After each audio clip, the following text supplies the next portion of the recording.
Good morning student, class 12 subject physics. आज हम बात कर रहे हैं कैपेसिटर के बारे में। तो सबसे पहले आपको ये पता होना चाहिए कि कैपेसिटर होता क्या है, कहाँ पर यूज में आता है और ये वैसे वर्क करता है।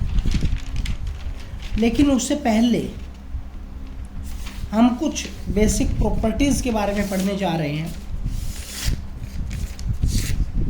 जो इलेक्ट्रिक फील्ड से बिलोंग रखती है, पोटेंशियल से बिलोंग रखती है। जैसे कि फर्स्ट प्रॉपर्टी के बारे में पढ़ना चाह रहा हूँ मैं। Inside a conductor electric field is zero. Conductor के अंदर इलेक्ट्रिक फील्ड जीरो होती है। अब कैसे होती कैसे है जीरो, वो देख लीजिए। हमने ये कंडक्टर माना, क्या मान लिया? एक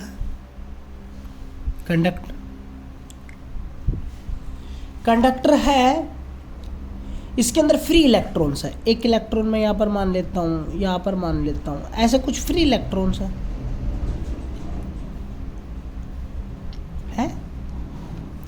जैसा कि अब मैं इलेक्ट्रॉन शो नहीं कर रहा हूँ और कंडक्टर को ये मान रहा हूँ। क्लियर? मैंने क्या किया, बाहर इलेक्ट्रिक फील्ड अप्लाई कर दी। इलेक्ट्रिक फील्ड अप्लाई कर दी का मतलब सिंपल सी बात है, मैंने दो प्लेट्स को एक बैटरी या सेल से जोड़ दिया है। पॉजिटिव टर्मिनल से जोड़ूंगा तो इस वाली प्लेट के पास पॉजिटिव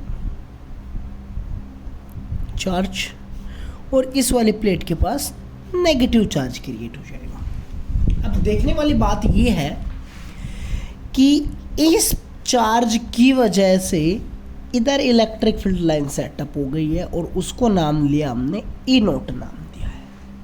क्लियर? अब सोचिए कि यहां पर एक इलेक्ट्रॉन है, पहले एक इलेक्ट्रॉन की बात कर रहा हूं। ये वाला पॉजिटिव चार्ज इस नेगेटिव चार्ज जो इलेक्ट्रॉन के ऊपर है इसको क्या करेगा? अट्रैक्ट। ये इलेक्ट्रॉन किधर जाएगा? इधर जाएगा। और ये वाला नेगेटिव चार्ज भी इस इलेक्ट्रॉन को क्या करता है? रिपेल। तो ये इलेक्ट्रॉन जाएगा किधर? इधर जाएगा। क्लियर? एक जो इसके अंदर प्रोटॉन का काम कर रहा होगा तो ये वाला पॉजिटिव चार्ज इस प्रोटॉन को क्या करेगा? इधर शिफ्ट करेगा। तो एक जनरल से सिंपल से बात क्रिएट हो गई कि इधर एक नेगेटिव चार्ज आ जाता है और इधर एक पॉजिटिव चार्ज क्रिएट हो जाता है। किसकी वजह से? इस फील्ड की वजह से।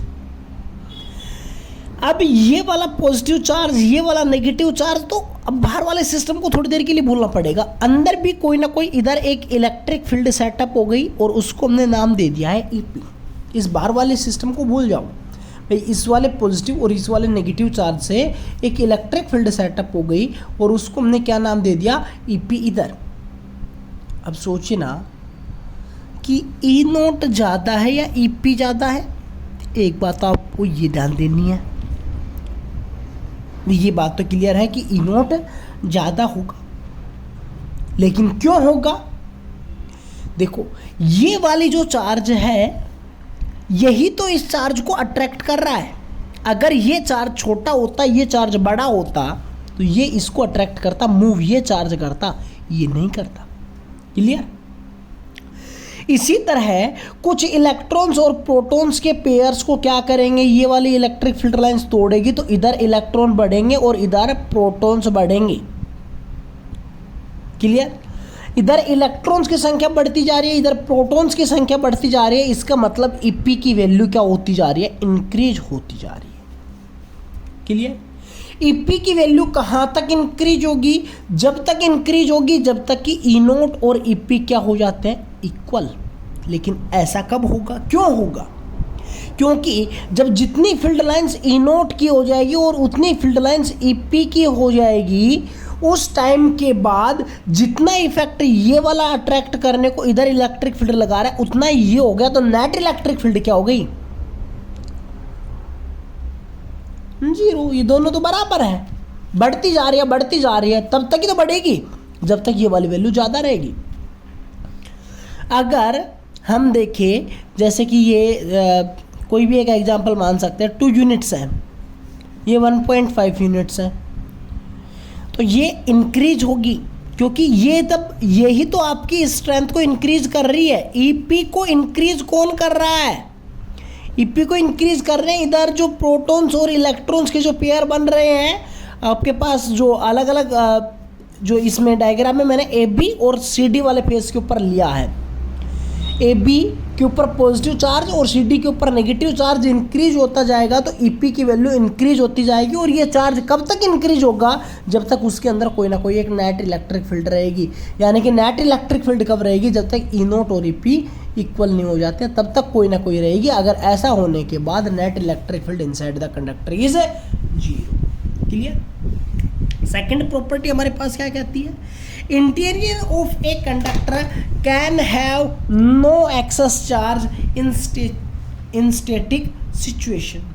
स्टैटिक सिचुएशन के अंदर जब हम बात करते हैं तो inside the electrostatic field is 0।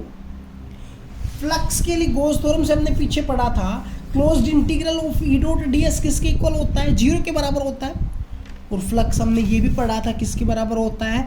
Q upon में एप्सिलॉन नॉट के बराबर होता है। इसका मतलब क्या हो गया हमारे पास?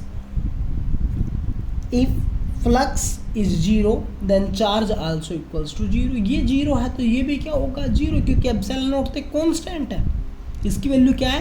कांस्टेंट है, तो चार्ज की वैल्यू क्या हो गई है? 0। Next, electric field just outside a charge conductor is perpendicular to the surface of the conductor. ये मैंने ले लिया, सिंपल सी बात है।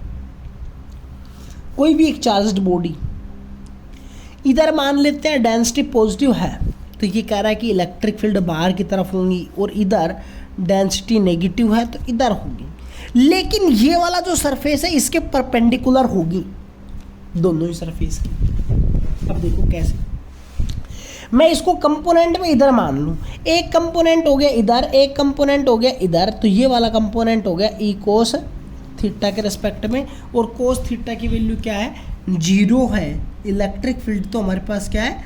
0 है। तो electric field just inside the conductor की अगर हम बात करें तो इलेक्ट्रिक फील्ड की वैल्यू क्या मिलेगी? इनसाइड 0। तो कोस थीटा आउटसाइड क्या मिलेगा आपके पास? 0 मिलेगा। तो यहाँ से हम क्या निकाल सकते हैं? थीटा की वैल्यू क्या होगी?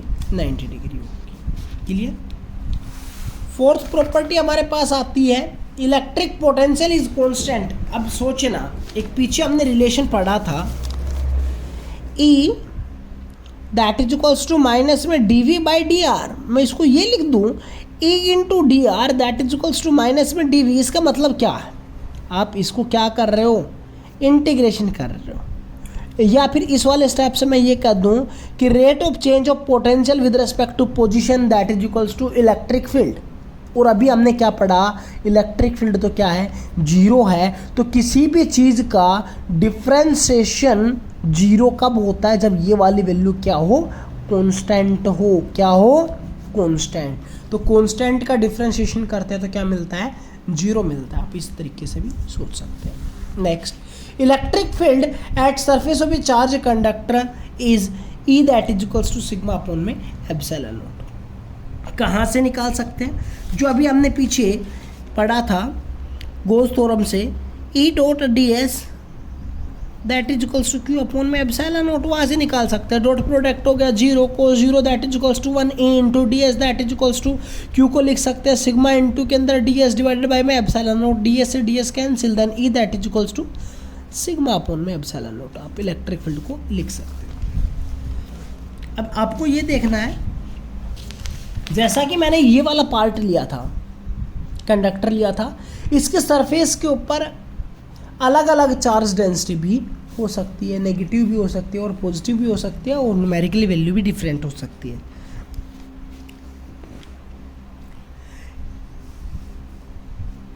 इलेक्ट्रोस्टैटिक शील्डिंग के बारे में जनरली हमने कई बार देखा है कि कुछ बिल्डिंग्स होती हैं जिनके अंदर ऊपर एक कॉपर की प्लेट लगाई जाती है, तो वहाँ पर हम कह सकते हैं कि वो एक एग्जाम्पल है इलेक्ट्रोस्टैटिक शील्डिंग का। इलेक्ट्रोस्टैटिक शील्डिंग के अंदर होता क्या है, वो हमारे पास एक्सटर्नल की जो इलेक्ट्रिक फील्ड लाइंस होती हैं उनके इफेक्ट से प्रोटेक्ट करता है। वहाँ पर जो फिनोमिनन लग रहा है उसको हम बोलते हैं इलेक्ट्रोस्टैटिक शील्डिंग। कैसे होता है, inside the conductor electric field lines 0 होती हैं, तो उस हिसाब से हम लगा सकते हैं। तो उस टाइम के ऊपर जो होलो जो कंडक्टर होता है उसको हम फैराडेज केस भी बोलते हैं। तो एक बार इसको आप